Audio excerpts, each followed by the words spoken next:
موعظه‌ای که داریم در اطراف سوال و جواب‌های شما هست که اینها را انشاءالله الحال جواب می‌گردانم و از همه شما دیگر خواهش میکنم که سوال ننویسید، زیرا که خیلی سوال‌های مانده است که اگر من چند جمعه دیگر هم که اگر جواب گردانم تا حال سوال‌ها وجود دارد.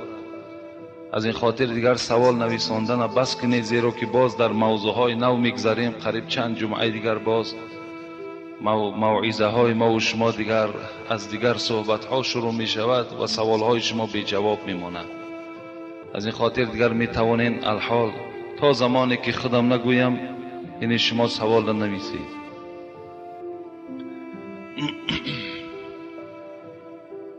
اینجا یک چند سوال های تعجیلی آمده است، الحال اینها را جواب می گوییم، بعدا به سوال هایی که نزد من هست جواب می گردانم.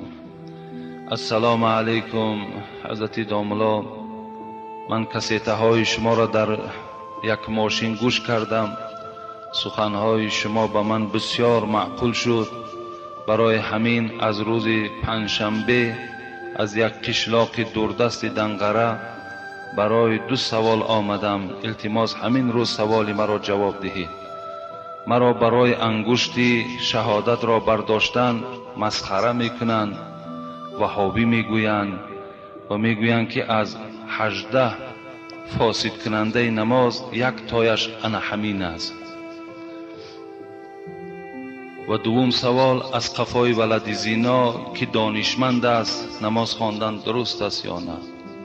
از قفای ولد زینا البته نماز خواندن جایز می شود در حالتی که اگر در برابر این ولد زینا، یعنی کسی که از زینا تولد شده است، اگر یگان عالم دیگر وجود داشته باشد وای پیش درآید، این حالت در نماز جمعیت همه کراهیت پیدا میکند.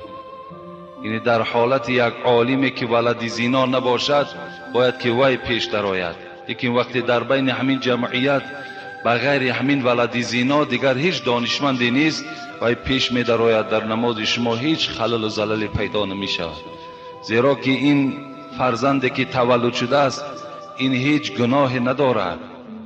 همه گناه همون پدر یا گویم همون مرد یا همون زنی که در این آفت در این معصیت چنگ زدن، انا اونها در نزد خدا مسئول و گناهگار هستند.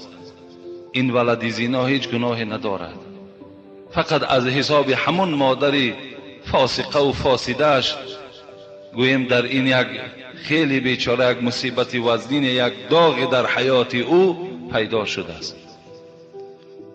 لیکن برای برداشتن انگشت که در حالت التحیات ما و شما میخوانیم، وقتی اشهد ان لا اله الا الله گفتن دمی برداریم، اشهد ان لا اله دمی برداریم، الا الله دمی پرتاییم. وقتی انسان مسخره میکنند، وقتی انسان وهابی میگویند، باور کن وای شاید که در وجودش هیچ از ایمان و اسلام چیزی وجود نداشته باشد که وقتی انسان عمل سنت پیغمبر در چنگ میزند و یا مسخره میکند که تو وهابی هستی. اگر وای وهابی باشد باز یک سخن دیگر گفتنی بدم. از این خاطر برداشتن انگشت این سنت است. انگشت ها را بردارین. من یک بار دیگر در این موضوع گفته بودم، کسی می بردارد ثواب میگیرد، کسی نمی برداری به همون انسانی که انگشت چمی بردارد خلل نرسان، خلل نرسان، زیرا تو علم نداری. اگر تو علم داشته باشی مرحمت بیا نزد ما، کجا در 18 فاسد کننده نماز در برداشتن انگشت است؟ اگر در کدام کتابی هم که باشد این سند ندارد، این قول رد است، این دلیل ندارد در فاسد کننده نماز برداشتن انگشت باشد، وقتی که 35 36 حدیث پیغمبر خدا در باب برداشتن انگشت باشد. این از کجا از فاسد کننده است؟ وقتی پیغمبر خدا میگه هی اشد علی الشیطان من الحدید، وقتی این حدیث پیغمبر خدا انا همین برداشتن که شما می بردارین انگشت اشهد ان لا اله الا که برداشتین، وقتی میگذارینش همچنان است که در سر شیطان شما با یک آهن زده باشین. اینقدر ثواب دارد.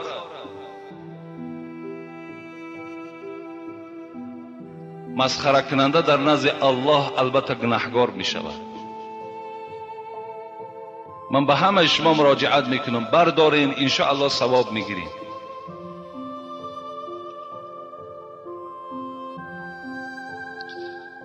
السلام علیکم حضرت داملا، یک سوال دارم. اولا رحمت خدا بر شما باد و خواهان آنم که عمر با برکات نصیب شما گردد. حالا بسیاری ها بعض دینداران چاروای گوسفند، گاو و بوز مانند اینها را به مزارها برده در حق آنها قربانی میکنند. آیا این موافق اسلام درست است؟ قربانی میگویند فقط برای الله جایز است، بغیر الله میگویند شرک است. این درست است؟ با احترام یکی از محبان شما التماس همین روز جواب دهید. من جمعه گذشته در این باب شما صحبت داشتم و باز چند جمعه پیش گفته بودم که اگر کدام از شما اگر یک چاروای را گرفته نزد مزار میبرین و به نام مزار وقتی که ذبح کردین، والله که وای دیگر چی گوشتی خوک خورید چی گوشتی وای خوری، هر دش در حکم برابره. به نام انسان ذبح نمیکند. ما گفته بودیم، باز میگوییم که چارواها را فقط به نام الله ذبح کنید، فقط به نام الله. حتی اگر یک آدم داملای شناخته شده برای شما حتی خانه شما آید به نام وی هم که ذبح کنید، و یک گوشتش حرام است و یک خوردنش جایز نیست. فقط انسان هر یک قربانی که میکنین، هر یک مالی را که ذبح میکنین، فقط بسم الله الله اکبر. ما از حساب همین مزارها اینقدر ملامت ها شنیدیم، لیکن میلش باز میگوییم من فقط میخواهم که شما زیارت درست به جا بیارید. باز میگویم من به مزارها، به اون حضرت هایی که در این وادی های ما و شما خوابیدن، من به اونها سر به سر نمیشوم. اونها هم یکی از دوستان خدا هستند، اونها هم خدمت کرده در راه اسلام هستند، لیکن از این طرزی که شما عبادتشان میکنید از این اونها ناراضی هستند. شما درست زیارت کنید، یک آیت خانه در حقش بخشید روید، تمام. با طواف او، با بوسه کردن او، از او حاجت طلب کرد، اینا شرک به الله میشود، شما گناهکار میشوید. که جمعه گذشته من برای شما گفته بودم که مردم راحتی آمده بودن، از 20 نفر زیاد، همونها ما را گفتند که داملای چگونه زیارت از دخترها سری لوچ رفته حضرت امیرجان دیوالهاش بوسه میکنند. مهمان ها گفتند. جوانای عزیز، من به همه شما باز مراجعت میکنم که این سخنهای مرا درست فهمید و آن گونه‌ای که من برای شما تعلیم میدهم، انا همین راه درست تعلیمش انا همین است. انا همین گونه شما برای زیارت روید. زیارت، مقصد از زیارت فقط یادآور شدن از روز مرگ خودتان است، که انسان باید که یادآور شد که من روز از روزها چیکار میکنم، وارد قبر میشم. نه به خاطر بوسه، نه به خاطر یگان حاجت طلب کردن. و مالی که میکشید، قربانی که میکنید، اینقدر شما اگر دوستدار حضرت امیرجان و حضرت سلطان ویس قرنی و دیگر بزرگوارها باشید، در همون خانه تان کشید. همسایه های فقیر بیچاره و مسکین دارید، در همونها خان تلاش کنید. انشاءالله ثواب همو بر روح همونها میرسد. این جای پوشیدش نیست.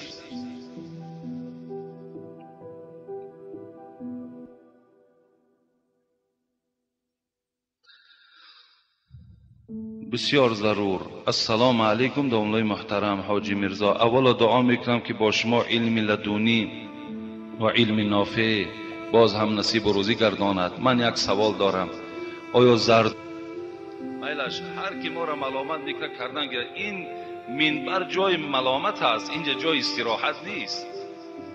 اینجا جای هست که این وقتی من این صحبت میکنم به ضرر چندین نفر آدم است. بعضی آدم ها باور کنین از مزارها آمده شکایت کردن که زیارتچی کم شده است. زردشت را پیغمبر گفتن ممکن یا ممکن نه؟ آیا خدا را اعتراف میکرد نمیکرد؟ من وقتی به تاریخ نظر کردم 90% مورخها به این رفتگی هستند که زردشت منجم بود.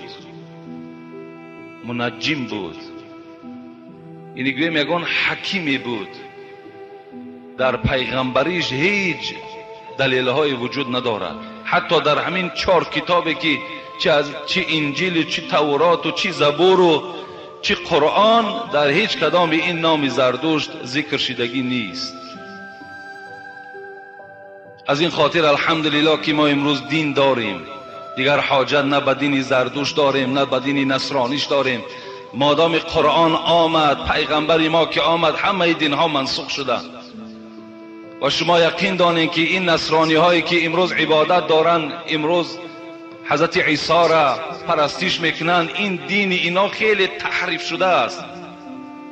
این انجیل خیلی دیگرگونی ها کردگن. انجیل اساسی وجود ندارد. اگر انجیل اساسی وجود می داشت، این قصه هایی که در قرآن آمده است که حضرت عیسی نام پیغمبر ما را اون زمان ها گرفتگی بود، اونا همه اونا باید که در قرآن می آمد یا در انجیل ثبت می شد، لیکن وجود ندارن. همه اونها را دشمن ها گرفتن.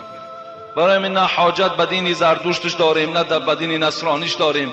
این الدین عند الله الاسلام است. فقط خدا خودش میگه دینی که در نزد من قدر دارد، دینی که در نزد من اعتراف دارد، دینی که من صاحبای اونه روز قیامت نجات میتونیم، فقط اسلام است و خلاص. به هیچ نرخ، به هیچ منصب دین هاتون نفروشین که این دنیای 2 روزه است. فردا پشیمان میشوین، دیگر فایده تان نمیکنه. امروز بسیاری ها آمده میگویند که برادرها با چند مبلغ دین ها دین فروشی میکنن و دیگر میکنن. من انشاءالله باوری دارم این مردم ما هیچگاه به این دین قدم نمیزنند. هیچگاه. انشاءالله باوری کامل است.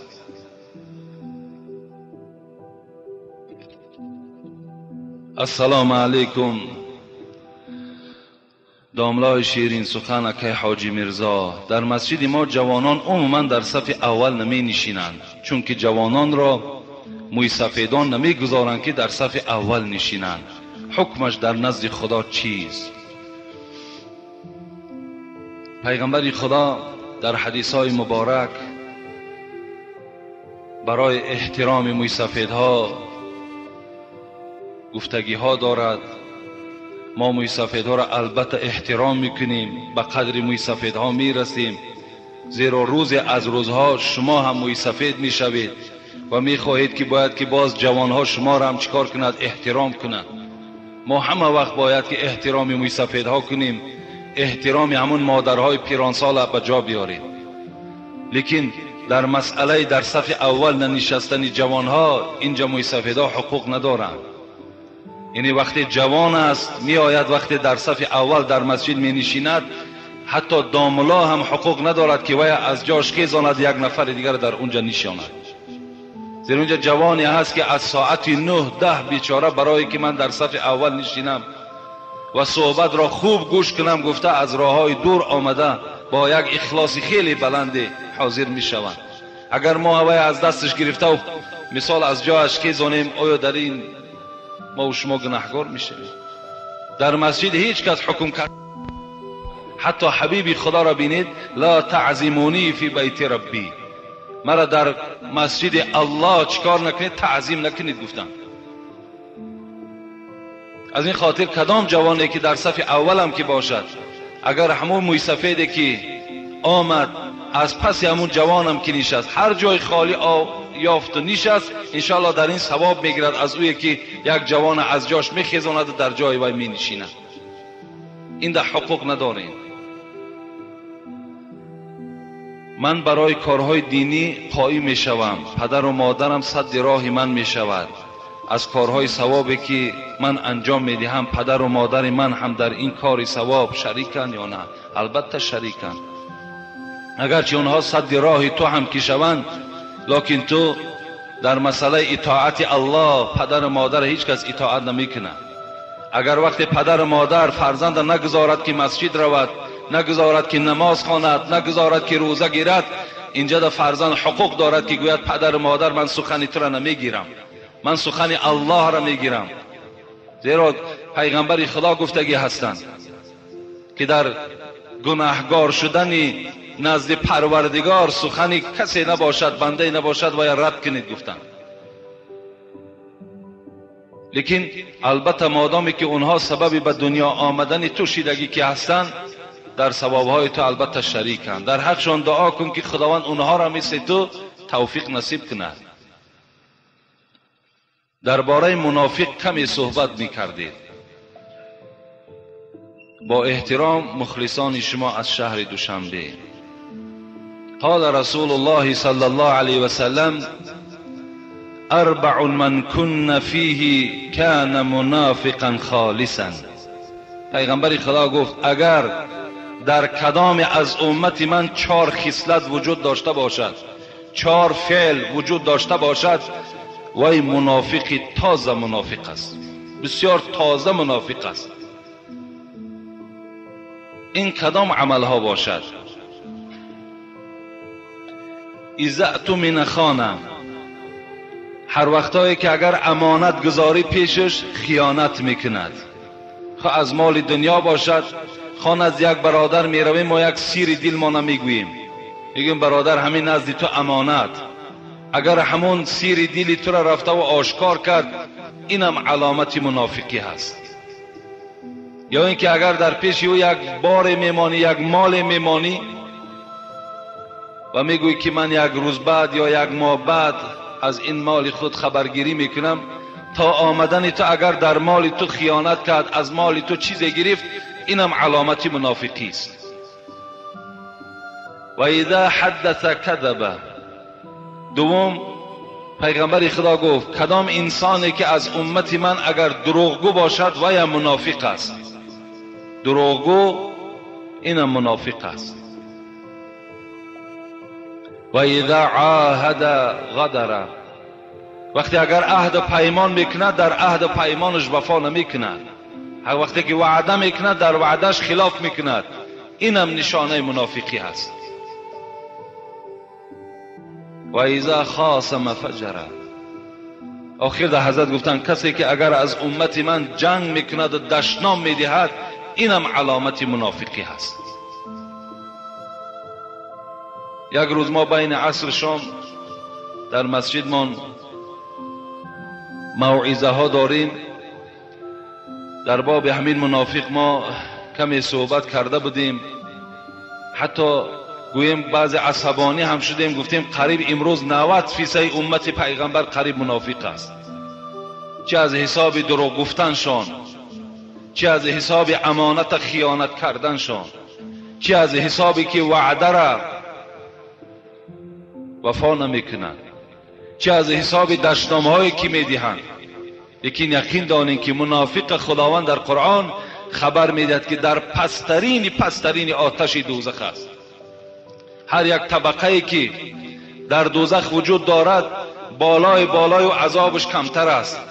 تا چند اگر پایان رفتن که گرفت، همون قدر عذابش وزنین می شود.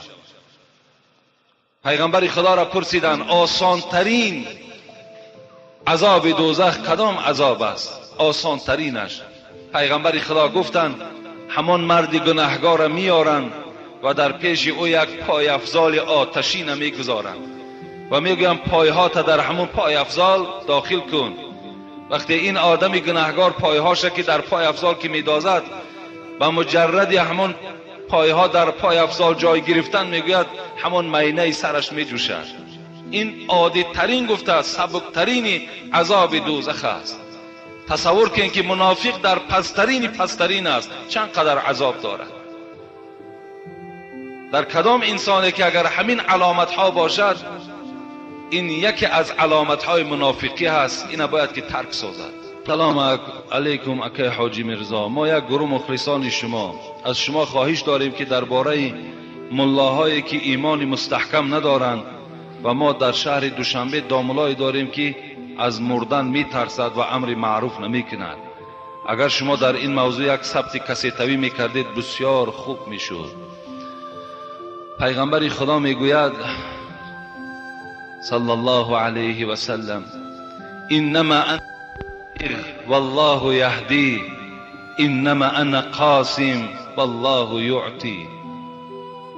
پیغمبر خدا میگوید ما با این قدر شرفی که دارم، با این حبیبی که در نزد الله دارم، وظیفه من تبلیغ است، وظیفه من دعوت است به سوی بندگان خدا. باید بندگان خدا را من دعوت کنم به سوی یگانگی الله، به سوی عبادت پروردگار. این وظیفه من است گفت، و وظیفه تمام امت من هم انا همین است که باید که امتان من چی باشند؟ مبلغ باشند، تبلیغچی باشند. از این خاطر هر نفری که امروز بگویم به حیث ملا و به حیث ایشان و به حیث شیخ و به حیث پیرزاده و دیگر که امروز شناخته می شوند، اگر اونها در همین خیل شرایطی که الحال ما زندگی داریم اگر سکوت اختیار کنند، باور کنید خیانتی در اسلام کردگی هستند. امروز روز خدمت است. امروز باید که حقیقت در بین مردم باید که ما و شما خبر، هر یک انسانی که مسئول است، هر انسانی که امروز در اطراف دسترخوان او را بالانشین میکنند، باید که البته به البته حق در نزد مردم خبر دهد.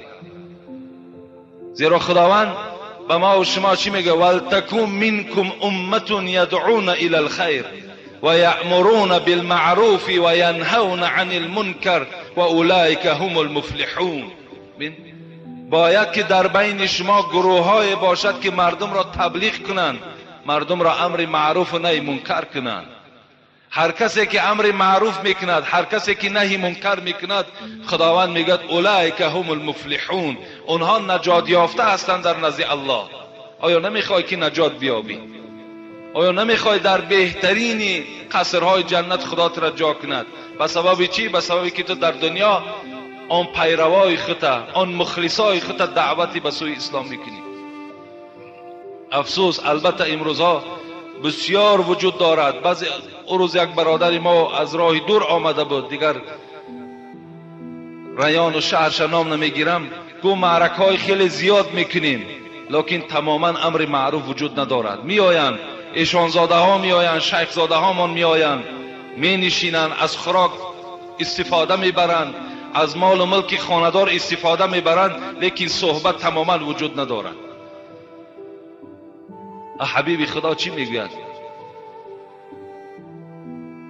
ما من قوم یقومون من مجلس لا یذکرون الله تعالی فی الا قام عن مثل جیفة الحمار. حدیث صحیح است. پیغمبر خدا میگوید اگر در کدام خانه ای که توی باشد، در کدام خانه ای که خیر احسان باشد، اگر مردم دعوت کردند، تمام اونها آمدند، در اطراف دسترخوان نشستند، فقط از طعام خوردند و از خدا و پیغمبر صحبت نکردند، الا قام عن مثل جیفة الحمار. او حبیب خدا چه یک تشبیه وزنین دادند. گفتند اون کسانی که این طعام خوردند و با خاموشی خسته رفتند، اینها طعام نخوردند بلکه از پوست و گوشت و نجاست خر استفاده بردند. در اطراف دسترخوان معرکه کلان، تمامی کسان شناخته شده حضور دارند، لیکن مجلس خفت آرام، هیچ صحبتی از الله نمی شود، هیچ صحبت امر معروف نهی منکر نیست. حبیب خدا گفتن شما اینقدر طعام نخورید، نه بلکه شما از نزد آن همین گونه حیوان خسته و رهسپار شدید. از این خاطر باید از مردن کجا میترسیم؟ مردن خودش ساعت دارد، خواهی نخواهی میمیری، چی داملا باشی چی آدم عادی باشی.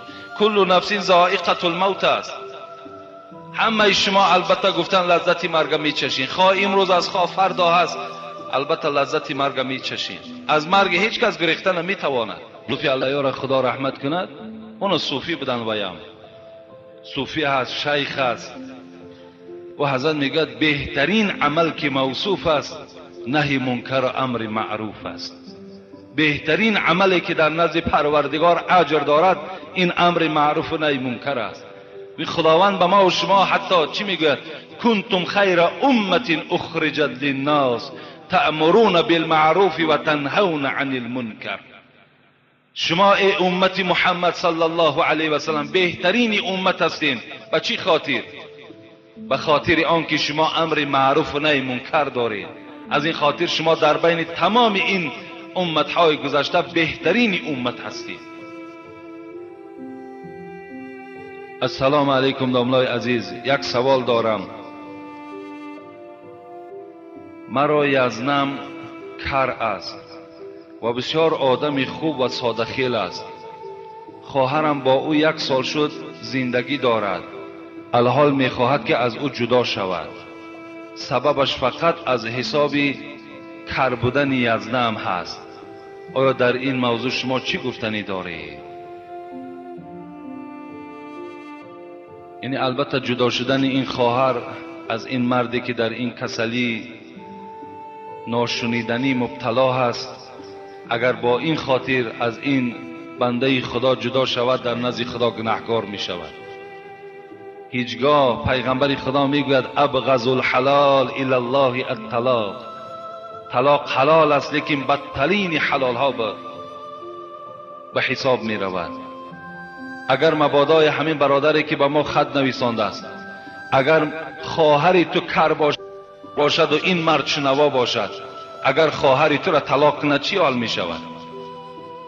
چه حالت می شود؟ از این خاطر شما وارثاش هستین، پدر و مادرش وارثاش هستند، گویند که کر این یک درد الله است و قدرت دارد که خواهری تو را مثال کر کند، کور کند یا یگان بیماری دیگر را مبتلا کند. به این خاطر البته میگوید، بیمار میگوید که الحمدلله خوبم. من چی میگویم؟ من میگویم که خدا را شکر. دوم میپرسم غذا چی میخوری؟ چی طعام میخوری؟ البته میگوید که خیلی شربت میخورم. میگویم که نوش جانت شود. سوم سوالش میکنم که یگان طبیب یگان نسخه نویسان، این یگان معالجت کرد؟ البته این بیمار میگوید که مثال فلانی حکیم مرا طبابت کرد. من میگویم که پای قدمش به خانه تو مبارک باد. این جمله ها را این آدم کر میگوید تیار کرد و بعد خانه بیمار رفت. آدم بیمار همه وقت عصبانی میشود. بیمار چند سال خواب آمد و پرسید. همسایه گفت حالت چه خیل است؟ گفت حالم بسیار بد است، قریب است که میمرم. این کر نشنید، گفت خدا را شکر. گفت از غذا چی میخوری؟ دیگری بیمار چند سال چیزی نخوردگی گفت خاک خوردم، گفت زهر خوردم، گفت نوش جانت شود. کر هم تا جواب گفتن نمیشنود اون بیچاره صدای ویا. گفت از حکیم از دکترها کسی ترا آمده معالجه کرد یگان داروی نویساد؟ گفت کی می آید خانه من؟ گفت بجز عزرائیل کسی نمیاد. گفت خیلی قدمش مبارک باد. این کرها چقدر ساده می شود. از این خاطر این یزنه کر یافتن هم این خودش یک دولت است. هیچی گپ ندارد گیر یزنه.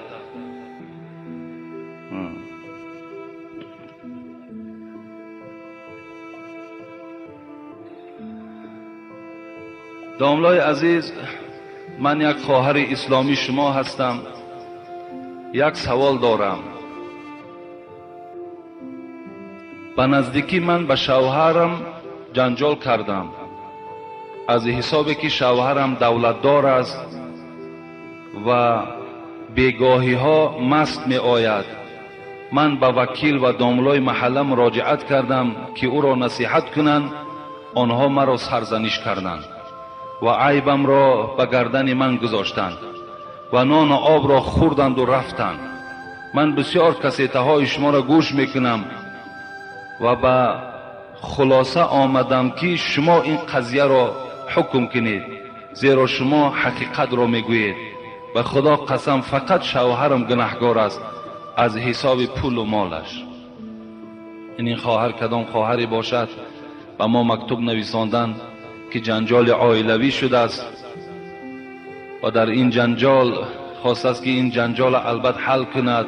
این شوهری که مست می آید، مالدار است، دولتدار است، خواست است وکیل دعوت کردند، داملای محلشون دعوت کردند که این جنجال یعنی به فایده اسلام حل کنند و این مرد تربیه کنن.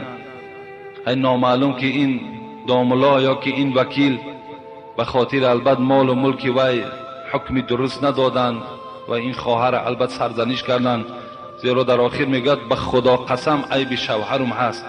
اگر به خدا قسم خورده باشد اینجا کفارت واجب می شود، اگر صحیح گفته باشد کفارت واجب نمی شود، لیکن از روی همین قسمش اگر راست گفته باشد، البته این داملا یا این وکیلی که از حساب مال و ملک او اگر استفاده برده باشند و حکم نادرست در بین آنها جاری کرده باشند، اینا هم از جمله ظالمان به حساب می روند.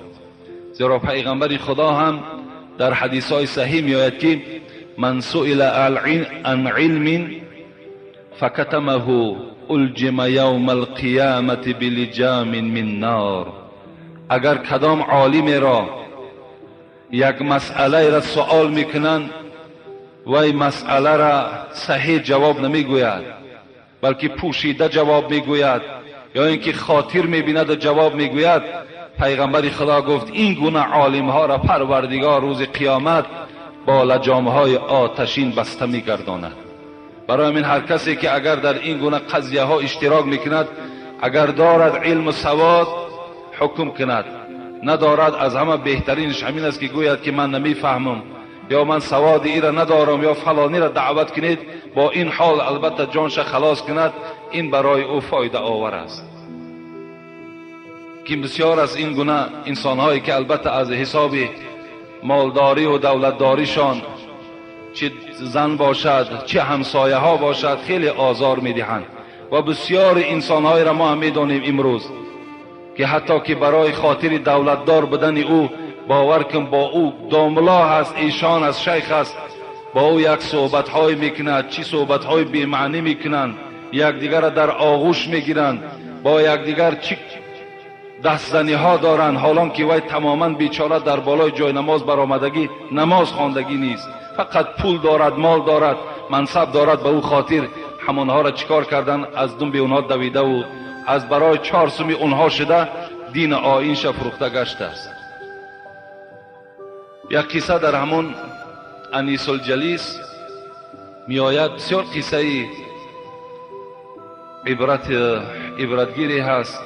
می گوید یک مرد با دولت یک همسایه فقیر داشت. روز می گوید این فقیر گاوی داشت، گوساله زایید.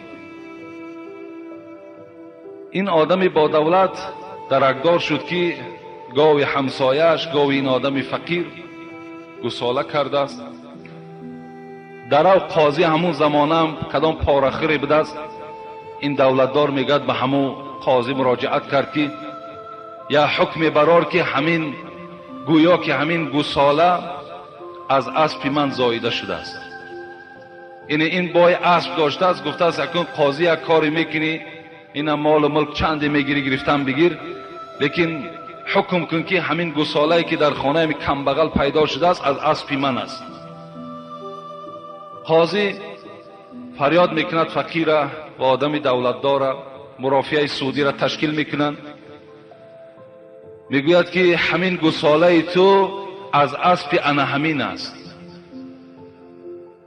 فقیر میگوید چگونه آخر؟ دلیل ها در کجاست؟ میگوید چشم های گوساله رنگ چشم های اسب است.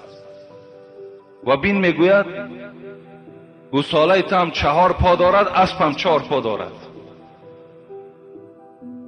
بیچاره آدم فقیر کسی به دادش نمیرسد، حکم میکنن گوساله را میدین آدم دولت داره. این آدم فقیر خیلی ناراحت میشود، همون سود عالی دا می نویسد بالاتر. میگه شاید در اون جگان آدمی با عدالتی وجود داشته باشد. مکتوب شد آدمی سود عالی میگیرد، میخواند، در تعجب میافتد. آدم عادل بوده است، آدم خدا ترس بوده است. در او فیراد میکند آدم این فقیر و آدم دولتدار در مرافعه سودی. بعدن چیکار میکند؟ یک کمی می نشینند و آدم دولتدار منتظر است که کنی این سود عالی چی میگوید. این سود عالی که آدم مسلمان بود، آدمی با توفیق از خدا ترس که بود از جاش میخیزد و میگوید انا من 3 روز بعد حکم میکنم. این دولتدار میپرسد برای چی 3 روز بعد حکم میکنی؟ برای میگوید که کسل حیض شدم. این مرد است سود. این دولتدار میگوید عجیب نخواه که مردم حیض شود. میگوید من منتظر انا همین جمله بدم نخواد که اسب گوساله زاید. اسب گوساله زاید عجیب نیو، لیکن مرد اگر حیضید عجیب است. ها گفتن این همون دولتدار میگد با یک جمله میگد متهم کردن و گوساله این بیچاره را گرفته در صاحبش دادن.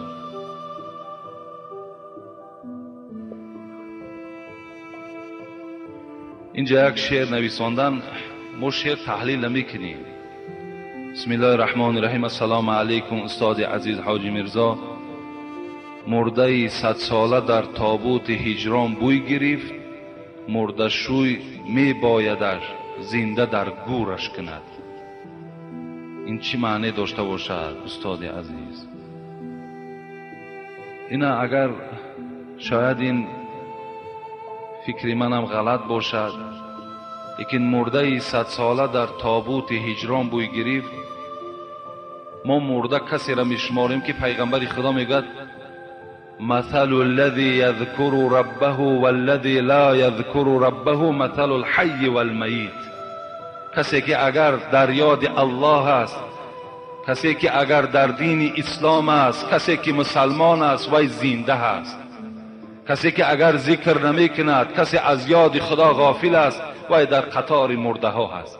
شاید این مرده 100 ساله همون انسان باشد که در عمرش خدا را عبادت کردگی نیست و این تابوت همین دنیا باشد. این یک مرده هست که در همین دنیا زندگی دارد، مرده شوی می بایدش تا زنده در گورش کند. کنی یک عالم در کار میگوید که این تبلیغ کند، این هدایت کند، این راست کند و بعد برده در گور جاش کند. ممکن هم تا معنی داشته باشد.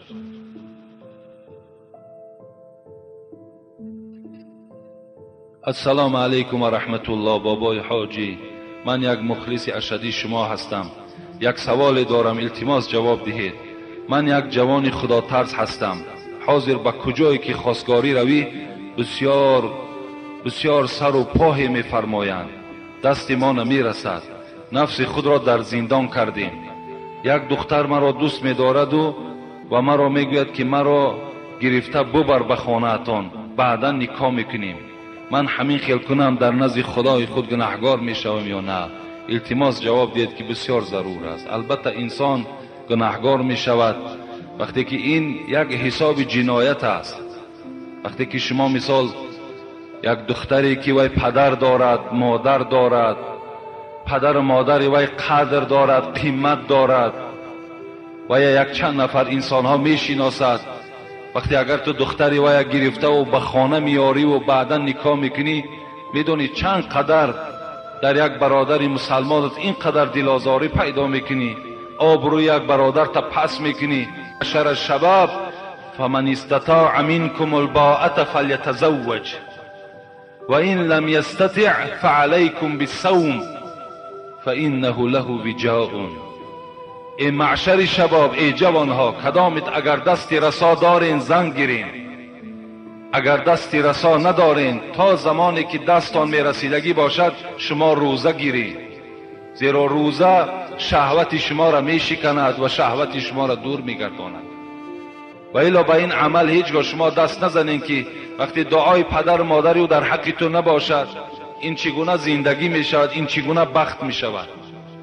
لیکن از همه اون پدر و مادرها، از همه شما برادرای عزیز، ما مراجعت کردنی هستیم که امروز همون برادرای مسلمانی که خانه شما خواستگاری می آید، حبیب خدا می گوید خیر النکاح ایسرهن، بهترین نکاح همون نکاحی هست که اگر همون سر و پایی که گفته است همون کم باشد.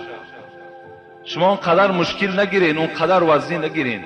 شما فقط به همون جوان نگاه کنید که اگر جوان نمازخوان باشد، بچه خدا ترس باشد، با او مثال با یک مقدار کم هم که باشد با او نکاح کرده دهید. این برای شما بهتر میشه. زیرا پیغمبر خدا میگوید سراسیمگی خود از شیطان است، لیکن در 5 حالت باید که شما سراسیمه باشید. یک تاش همین است که وقتی دخترهای شما به بلاغت رسیدند در حال ویها را شوهر دهید. دیگر مال بسیار نگاه نکنید، زیرا منتظر مال بسیار می شوید. این دختر است، وسواسهای شیطانی وجود دارد، می برد به یک مرد بیگانه گپ گزار می کند، بعد عاقبت شما را شرمنده می کند. دیگر در هیچی که راضی هم که می شوید کسی دیگر باید خواستگاری نمی کند.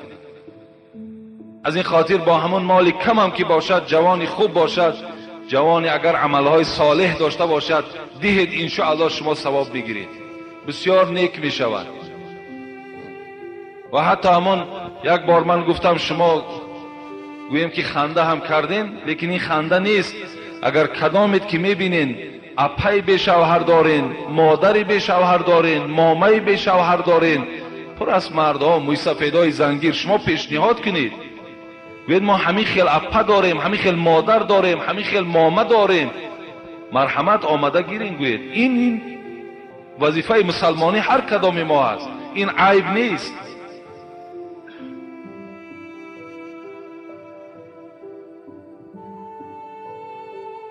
بسم الله الرحمن الرحیم. السلام علیکم داملای عزیز و شیرین سخن و مهربان، و شما عمر دراز و علمتان را باز زیاده گرداند. من یک بنده خدا و مخلص ارشدی شما می باشم.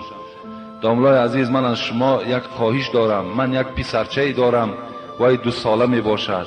از روزی که وی تولد شده است فقط بیمار است و من گفتم که نامش را عوض کن. من می خواهم که نامش را شما بگذارید و دعا کنید که خدای مهربان به او عمر دراز و تن صحت و بر دین اسلام خدمتگار باشد. با عوض کردن نام بیماری وی دور نمی شود. این عقیده غلط است.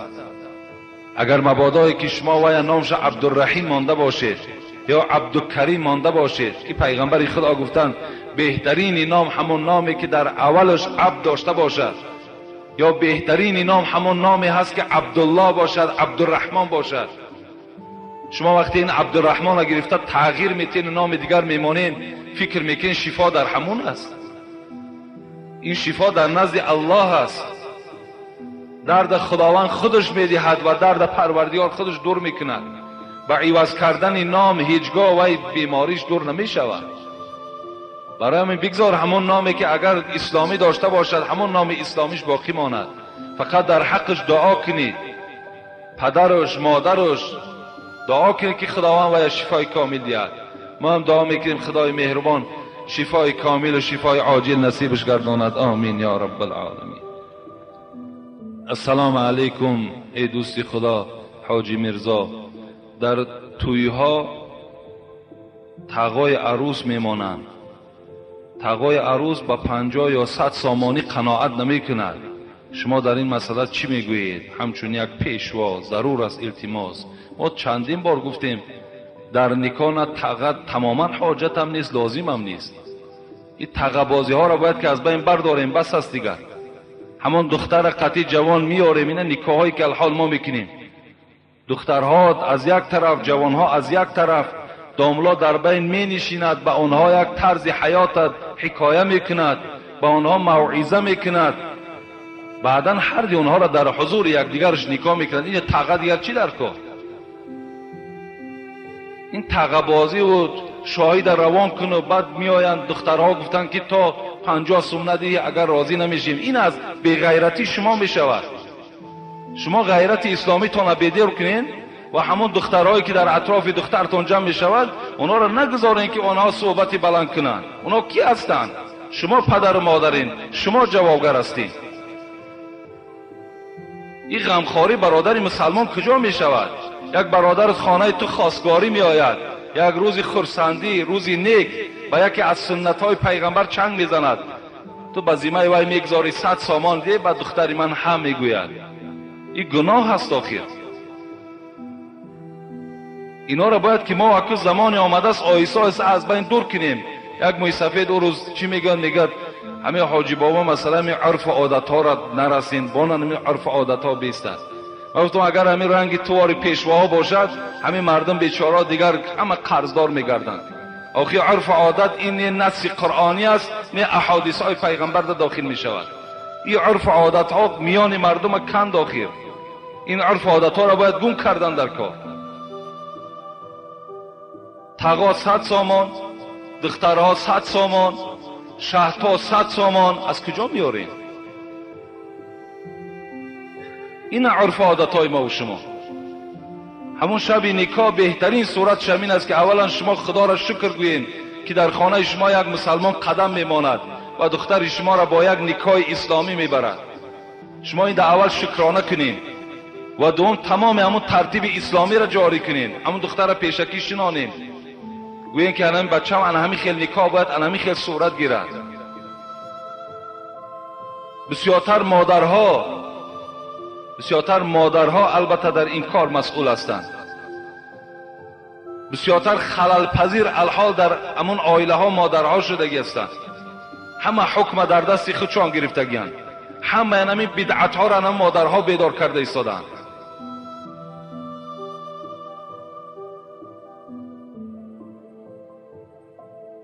السلام علیکم اکای حاجی مرزا، التماس با این سوال های من جواب دهید. در وقت نام پیغمبر صلی الله علیه و سلم گرفتن سجده میکنن، آیا جایز است؟ جایز نیست. وقتی نام پیغمبر که گرفته شد ما و شما دور نمیریم، ما از فتواهای مذهب ابو حنیفه دور نمیرویم. اگر مجموعه الفتوا را ما و شما نظر کنیم، حتی همون تعظیمی که ما در نام پیغمبر میکنیم همون در انسان میگد گناهکار میشود. تعظیم فقط از برای الله میشود خلاص. باید که نام رسول اکرم در کجایی که شنیدید چی میگوید؟ صلی الله علیه و سلم. انا این واجب است. اگر این ترک کنید شما گناهکار میشوید. اگر نام پیغمبر رو شنیدید از جاتون خیستید و صلوات نگفتید، در اون خیستگیتون شما هیچ اجر نمیگیرین، شما گناهکار میشوید، زیرا صلواتش واجب است. صاحب فتوای مجموعه الفتوا میگوید در معرکه های اسلامی که برگزار میگردند 2 و یا زیاده خوراک تیار کردن درست است یا نه؟ درست نیست، لیکن چیکار کنیم؟ امروز فاتحه دارین 11-12 خوراک میپزین. کدامت پیش همین کارا گرفتین؟ کدامت پیش همین کارا گرفتین که من نگذاشتم که در خانه من فاتحه شود؟ میدونین نه فاتحه ها در 11-12 خوراک برای زنها میپزند. این اسراف نیست؟ انا این اسراف ها هست که خداوند همون برکات ما و شما را گرفته. امروز تمام مردها ما بیچاره میروند روسیه، 4 سوم کار میکنن میان، اما یک دین رجدین زنش قطعه فاتحه میگذرونن، با رایش میکنن روسیه بره. این رحم شون، این انصاف زنها. 4 سوم آورد است بیچاره، خودش بیمار است، در وجود خودش استفاده برداشت نمیتونه، رسید است برابر که الکه فلانی را خریدم، فلان جا قرض دارم، فلان چیز گفته، همه هم پولاشو میگیرد با روانش میکنه رفتن بگیر. این در دست شما هست، میتوانین که شما پیش همین کار گیرین. حکم در دست شماست. نمیکنم فاتحه تمام،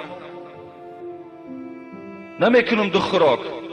هیچ انسان شما را امروز ملامت کنه نمیتواند، هیچ کس شما را گفته نمیتواند که 2 خوراک بپز یا 3 خوراک بپز. خودتان میکنین.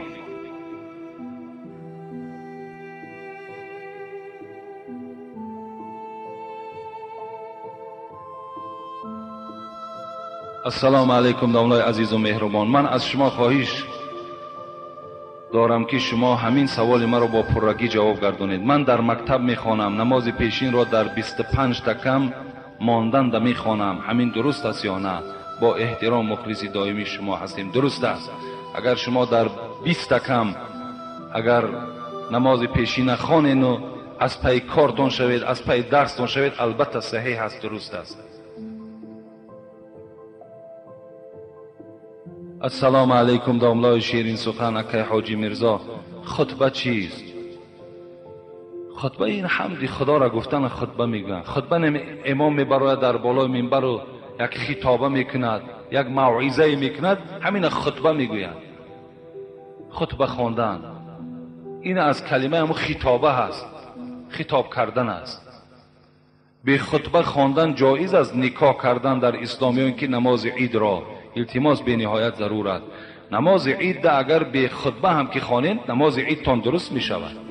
اگر باشد سنت از خواندنش، خطبه نماز عید خواندن سنت خطبه عیدی که روز جمعه واجب اگر خوانین باشد خواننده ها خوب نیک، لیکن اگر نباشد و همون خطبه خانه هاتون که وجود نداشته باشد، نماز همون عیدتان هم خوانین، جمعتان هم که خوانین، نمازهاتون صحیح می شود، نمازهاتون درست می شود. و در نکاح ها باشد همون حضور شاهد شرط است. حضوری که شاهد هست، 2 نفر باید که شاهدها وجود داشته باشند. اگر گوییم از روی فضل و از روی برکات حضور پدر و مادر، حضور اولادهایی که در این معرکه اشتراک دارند، اینها همگی باشند، این بی نهایت نور بالای نور می شود، بی نهایت خوب می شود. امروز چند کس در من مراجعت کرد که من زن آوردم در خانه بی رضایتی پدر و مادرش. برای چی؟ برای که قلنگی خیلی کلام برای من فرمایش دادن. این دختر مرا که دوست می داشت از دنبی من خسته آمدن.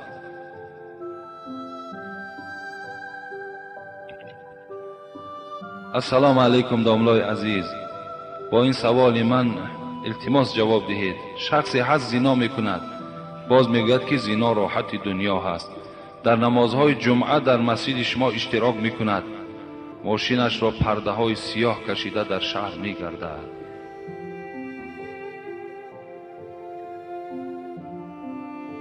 ما در باب زنا صحبت داشتیم و این نمازهای جمعه‌ای که همون انسان زناکار میخواند تصور کند که همه این به ضرر وی حل می شود.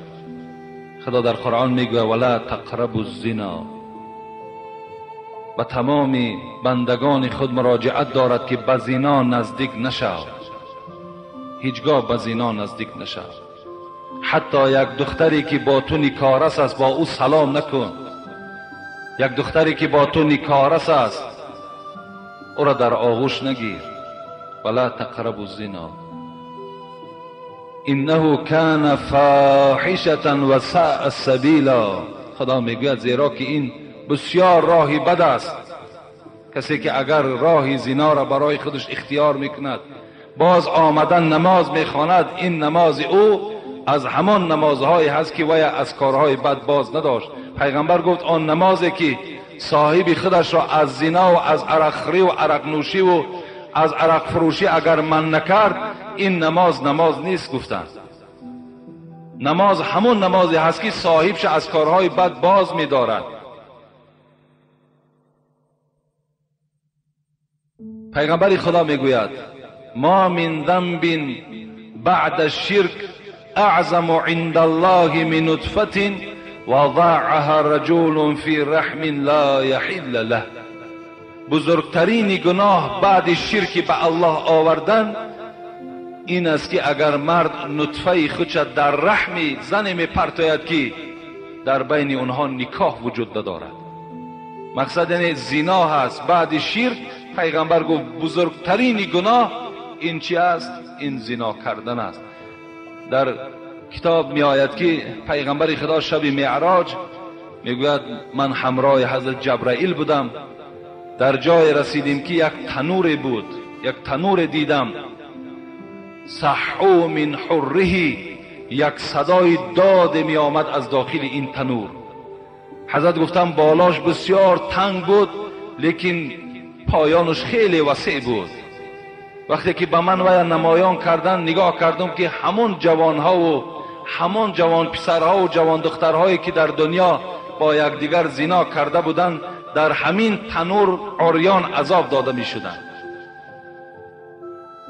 اینا عذاب همون کسانی هستند که در دنیا زنا میکنند.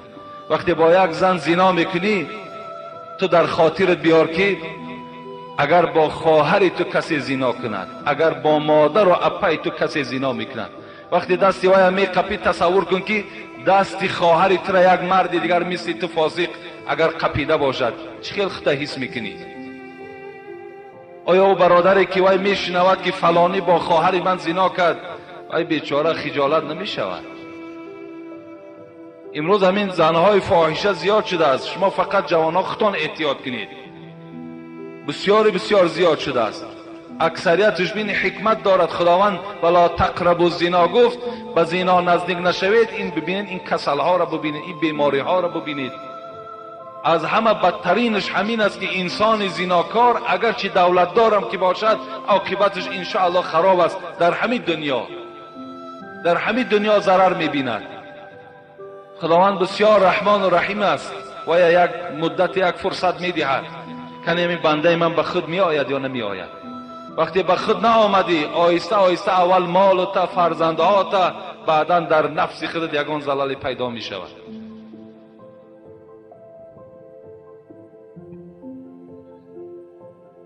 السلام علیکم داملای محترم عزیز و گرامی، التماس با سوال من پاسخ دهید.